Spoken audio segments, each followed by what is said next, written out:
اعوذ باللہ من الشیطان الرجیم بسم اللہ الرحمن الرحیم۔ لاکھوں کروڑوں درود حضور پاک صلی اللہ علیہ وسلم کی آل پر۔ بہت ہی افسوسناک حالات معاملات کیے گئے ہیں عاشقان رسول صلی اللہ علیہ وسلم کے ساتھ KPK میں حویلیاں کے علاقے میں جلوس سارا دن نکلتا رہا ہے۔ انہوں نے کچھ نہیں کیا کہ دن میں شاید دیکھیں گے، دنیا دیکھے گی،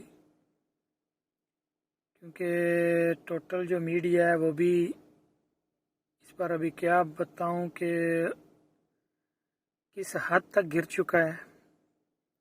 کہ کسی نے ایک تصویر نہیں دکھائی، ایک ویڈیو نہیں دکھائی، ویڈیو تو بہت دور کی بات ہے، ایک لفظ تک نہیں بولا اس بارے میں کسی بھی نیوز چینل نے کہ یہ معاملات ہوئے ہیں۔ گولیاں تک چلی ہیں، شہادتیں ہوئی ہیں، شیلز کی تو بات ہی نہ کیجیے نا کہ کتنے برسائے گئے ہیں۔ تو افسوسناک بات ہے یہ اور پریشان کن بات ہے کہ کسی بھی میڈیا چینل نے اتنی ہمت نہیں کی یا انہوں نے سمجھے ہی نہیں بہتر کہ اس بارے میں بات بھی کرنی چاہیے، کیونکہ میرے خیال سے ہم اسلامی جمہوریہ پاکستان میں نہیں رہ رہے، کسی اور ہی دنیا میں ہم رہ رہے ہیں، کیونکہ اگر ہم اسلامی جمہوریہ پاکستان میں ایک اسلامی ملک میں رہ رہے ہوتے تو کم سے کم عاشقان رسول صلی اللہ علیہ وسلم پر جو ظلم ہو رہا ہے، گولیاں چلائی جا رہی ہیں، اس بارے میں کم سے کم میڈیا پر تو ہم دیکھ سکتے کہ یار یہ ہو رہا ہے۔ تو بہت ہی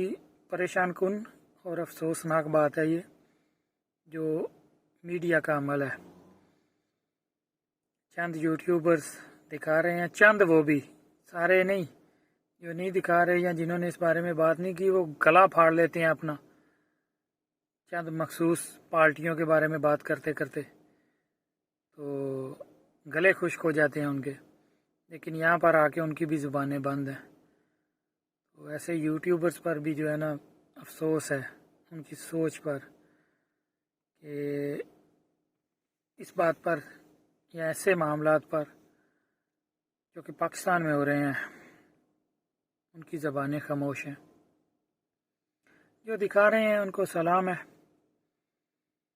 باقی یہ ویڈیو بنانے کا جو اصل مقصد ہے وہ یہ ہے کہ افسوسناک، پریشان کن لمحہ فکریہ ایک یہ ہے اس میں کہ جتنے بھی ہمارے ادارے ہیں، جتنے بھی ہیں، اس میں فوج بھی ہے، اس میں ISI بھی ہے، اس میں عدلیہ بھی ہے، اس میں جتنے بھی حساس ادارے آتے ہیں ان سب کی طرف سے ایک بھی لفظ نہیں بولا گیا، ایک بھی بیان نہیں نظر آیا۔ اس بات پر جو ہے نا بہت زیادہ پریشانی ہے، بہت زیادہ افسوس ہے کہ کیا واقعی ہم اسلامی جمہوریہ پاکستان میں رہ رہے ہیں، اور اسلامی جمہوریہ پاکستان میں عاشقان رسول صلی اللہ علیہ وسلم پر جو کہ میلاد مصطفیٰ صلی اللہ علیہ وسلم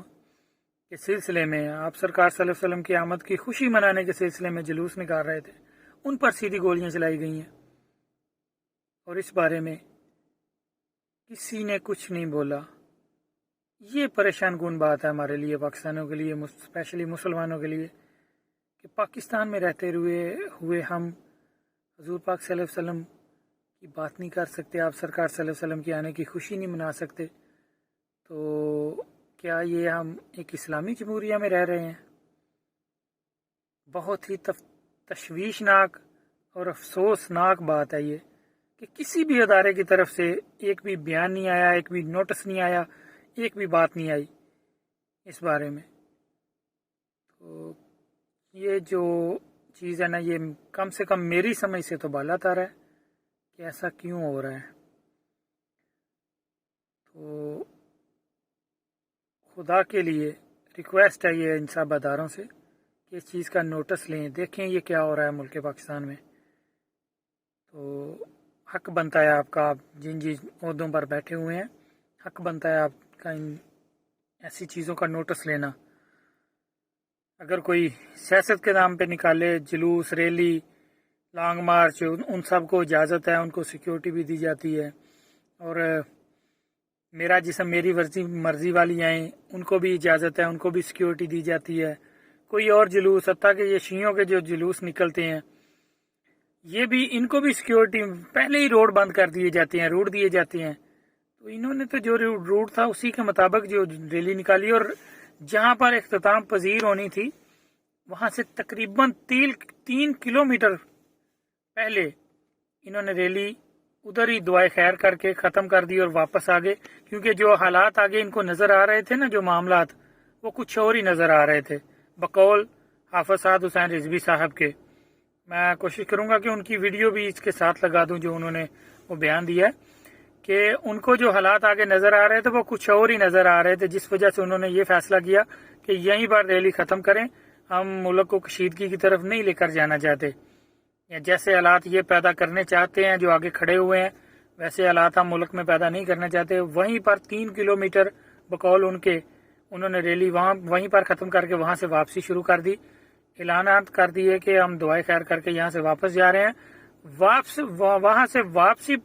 واپس ہونے پر پیچھے سے گولیاں چلائی گئیں، مزید 3 کلومیٹر تک واپس آنے تک پیچھے سے شیلنگ اور گولیاں چلتی رہی ہیں۔ تو اس چیز کی سمجھ نہیں آئی، اور سب سے جو بڑی افسوسناک اور تشویشناک بات جو اس پر وہ یہ ہے کہ ہمارے کسی بھی ادارے کی طرف سے اس چیز پر ایک بھی لفظ نہیں بولا گیا، نوٹس نہیں لیا گیا۔ بارہا دفعہ یہ معاملات ہو رہے ہیں، کیوں نہیں ایسا ہو رہا ہے کہ یہ چیز سمجھ سے بالاتر ہے؟ یہ سمجھ لیں کہ ایک سوال ہے، یہ ہر پاکستانی کو، ہر مسلمان کو اس کا جواب چاہیے کہ کیوں یہ ایسی چلے معاملات ہوتے رہتے ہیں، ایسے ملکوں میں ہو جاتے ہیں، لیکن اس چیز کا نوٹس کیوں نہیں لیا جا رہا؟ اور جتنی بھی جماعتیں ہیں اور جتنے بھی جو مطلب کہ کام کرنے والے ہیں، چاہے وہ اچھے کر رہے ہیں اسلام کے لیول پہ یا برے کر رہے ہیں، ان کو اجازت ہے جلوس نکالنے کی، لانگ مارچ کرنے کی، سب کچھ کرنے کی اجازت ہے، ان کو سیکیورٹی بھی مہیا کی جاتی ہے، لیکن یہاں پر آ کر کیوں ایسا نہیں ہے؟ کیا مختلف ہے؟ کیا غلط کیا ہے ان لوگوں نے جو ربیع الاول شریف کا جلوس نکال رہے تھے؟ یہ مسلمانوں کے لیے بھی، پاکستانیوں کے لیے بھی سوچنے کے لیے ایک لمحہ فکری ہے، سوچنا چاہیے، اس پر ہمیں سوچنے پر مجبور کر دیا ہے ہمیں۔ جو نہیں ابھی بھی سوچ رہے ہیں ان کا پھر اللہ ہی حافظ ہے، اور باقی جو اس چیز میں ملوث ہیں، جو لوگ، چاہے وہ کے پی کی حکومت ہے یا جو ان کا ساتھ دے رہے ہیں، اور یا اس معاملے سارے پر جو خاموش ہیں، آواز نہیں اٹھا رہے، ان میں 2 نمبر علماء کرام بھی شامل ہیں جو اس چیز پر خاموش ہیں یا جو ان کا ساتھ دے رہے ہیں۔ ان سب کے لیے صرف ایک بات کہنا چاہوں گا کہ اللہ کی لاٹھی بے آواز ہے۔ یہاں پر تو شاید دنیا میں تم سمجھتے ہو کہ کوئی نہیں پہنچ سکتا، لیکن اللہ کی لاٹھی بے آواز ہے۔ کم سے کم اتنا سوچو کہ جس دن اللہ پوچھے گا کہ میرے محبوب صلی اللہ علیہ وسلم کے آنے کی خوشی میں جو جلوس نکال رہے تھے ان پر گولیاں چلائی گئی تھی، تم بھی اس میں شامل تھے، جس طریقے سے بھی چلانے میں یا چلوانے میں، یا تم ان کا ساتھ دے رہے تھے یا تم اس چیز پر خاموش تھے، تو کیوں خاموش تھے؟ اس کا جواب دو۔ تو کیا جواب دو گے؟ کم سے کم اس چیز کی تیاری کر لینا، اگر ابھی بھی تم نے اس چیز پر آواز نہیں اٹھانی تو خاموش ہی رہنا بہتر ہے۔ تو کم سے کم اس چیز کی تیاری کر کے جانا، اس سوال کی، یہ سوال ہوگا، اللہ پوچھے گا، کیونکہ تم لوگ جو یہ کام کر رہے ہو یا جو اس سب کچھ ہونے پر خاموش ہیں، ان سے یہ سوال لازم کیا جائے گا کہ اللہ کے محبوب صلی اللہ علیہ وسلم کے آنے کی خوشی میں جو نعرے لگا رہے تھے اور جلوس نکال رہے تھے اور جھنڈے اٹھائے ہوئے تھے، ان پر گولیاں چلی ہیں، ان پر ظلم و ستم کی انتہا کی جا رہی ہے، تو کیسے خاموش رہ سکتا ہے؟ جو عالم دین تو بہت دور کی بات ہے، ایک عام انسان، ایک عام مسلمان اس پر خاموش نہیں رہ سکتا اگر رتی برابر بھی اس میں ایمان ہے۔ تو خود کو 2 نمبر عالم دین کہنے والوں، لمحہ فکری ہے آپ کے لیے بھی، کم سے کم اس سوال کی تیاری کر کے جانا، اس سوال کے جواب کی کہ کیا کہو گے ادھر۔ بس قسم سے دل جل رہا ہے، ڈیوٹی پہ ہوں، کام کرنے کو دل نہیں کر رہا، اتنی تکلیف اور پریشانی ہو رہی ہے۔ یہ جو حالات کہ ملک پاکستان میں یہ دل ماننے کو تسلیم نہیں کر رہا اس بات کو کہ یار ملک پاکستان میں اسلامی جمہوریہ پاکستان میں ربیع الاول شریف کا میلاد نکالنے والوں پر سیدھیاں گولی چلائی گئی ہیں اور شرز برسائے جا رہے ہیں اور اتنا ظلم کی انتہا کی گئی ہے، اور اس پر ایک اور انتہا کہ کوئی بول نہیں رہا اس پر، ادارے خاموش ہیں، ہر کوئی میڈیا جو ہے بالکل وہ بلیک آؤٹ کیا ہوا ہے۔ کیا ہو رہا ہے یہ ملک پاکستان میں؟ لمحہ فکریہ ہے مسلمانوں کے لیے، پاکستانیوں کے لیے، خدا کے لیے، سیاست سے ہٹ کے اس چیز کو دیکھیں، اس پر غور کریں۔ اللہ تعالی ہمارے دلوں کو اس چیز کی سمجھنے کی توفیق عطا فرمائے۔